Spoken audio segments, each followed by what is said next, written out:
لیکن ایسے بھی لوگ رہے، آج بھی اس امت میں الحمدللہ موجود ہیں، جو مستحبات کی بھی حفاظت فرماتے ہیں۔ ایک عالم دین کے بارے میں نے سنا، وہ فرما رہے تھے کہ ہم ذوالحلیفہ مقام میں تھے، عمرے کے لیے گئے ہوئے تھے، وہاں ہم نے دیکھا ہے کسی ملک کا ایک بندہ آیا تو وہاں احرام باندھا جاتا ہے، تو احرام باندھنے سے پہلے اس نے غسل کیا اور سب لوگوں کے سامنے اپنے کپڑے اتار دیے۔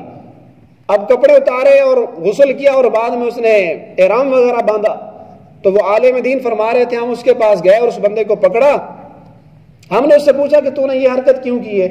سب حاجیوں کے سامنے تو نے کپڑے اتار دیے، پھر احرام باندھا۔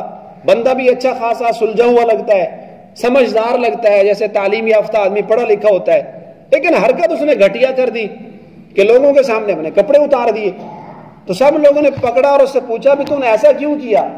تو وہ کہنے لگا ایک حدیث میں نے پڑھی ہے، حدیث میں آتا ہے تجرد رسول اللہ صلی اللہ علیہ وسلم قبل الاحرام، کہ حضور علیہ الصلوۃ والسلام نے احرام باندھنے سے پہلے کپڑے اتارے۔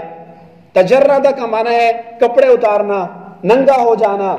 تب اس بندے نے اس حدیث کو پڑھا تو صحیح، الفاظ پڑھے لیکن دھوکہ کھا گیا۔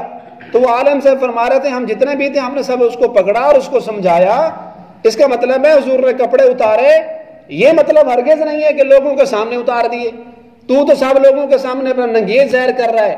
ننگیز کے بارے میں تو واضح حدیث ہے، حضور نے فرمایا کہ اگر کوئی آدمی اکیلا کمرے میں موجود ہے، کپڑے تبدیل کر رہا ہے، شلوار قمیض تہبند کو تبدیل کر رہا ہے، تو اکیلا بندہ بھی سارا سطر نہ کھولے، جتنا اس کو ضرورت ہے اتنا ہی سطر کھولے۔ تو بھائی تو نے اس کا مطلب غلط سمجھا ہے، حدیث تو نے پڑھی ہے، دیس کی رٹ تو لگاتے ہو، دیس میں آیا، لیکن دیس سمجھنے کے لیے حضرات علماء کرام کی ضرورت ہے، فقہائے کرام کی ضرورت ہے، عربی علوم کی ضرورت ہے، صرف نحو پڑھنے کی ضرورت ہے۔ ایسے حدیث ہر بندے کو سمجھ میں نہیں آتی، تو ان علماء کرام نے اس کو سمجھایا کہ اس حدیث کا مطلب یہ نہیں ہے۔ تو اس دین کی بڑی حفاظت ہوئی، اس پر بڑی قربانیاں دی گئیں۔